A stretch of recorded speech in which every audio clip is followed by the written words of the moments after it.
तर सिक्कीमच्या मंगनमध्ये पूर परिस्थिती उद्भवली आहे।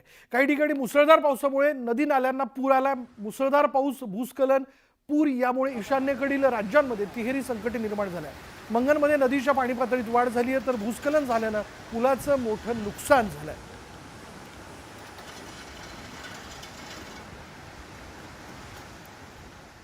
तर अरुणाचल प्रदेशातील अंजाव जिल्ह्यामध्ये आलेल्या पुरामध्ये एक तरुण अडकला होता। वाहणारी नदी ओलांडताना लाटांचा सामना करून त्यानं स्वतःचा जीव धोक्यात घालून पूल ओलांडला। जीवाचा थरकाप उडवणारा हा व्हिडिओ आहे। खालून वेगानं वाहणारं पाणी आणि त्यावरून दोरीच्या पुलावरून जीव धोक्यात घालून पूल ओलांडताना पाहून अनेकांच्या काळजाचा थरकाप उडाला। या अजस्त्र लाटांमध्ये त्या पुलावरती तग धरून राहणं आणि तो पूल ओलांडणं अत्यंत कठीण होतं।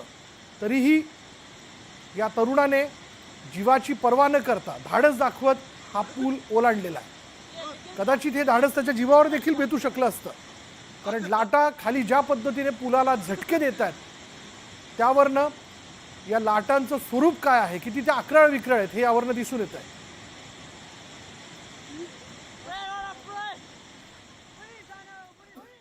अरुणाचल प्रदेशात मुसळधार पावसानं थैमान घातलं आणि या पुरामध्ये अनेक पूल वाहून गेलेत। असाच एक व्हिडिओ समोर आलाय, ज्यामध्ये दोन तरुण पूल ओलांडताना दिसतायत। काही सेकंदात हा पूल पाण्याच्या प्रवाहात वाहून जातो। अगदी थोडक्यात या दोघांचाही जीव बचावला।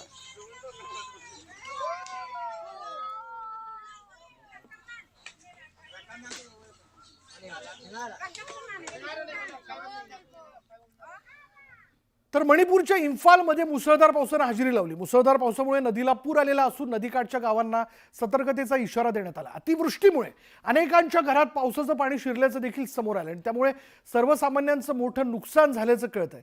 घरांमध्ये पाणी शिरल्यानं आता अनेक जण बेघर झालेले आहेत। अतिवृष्टीबाधित लोकांना आता सुरक्षित ठिकाणी हलवण्याचं काम प्रशासनाकडून सुरू आहे।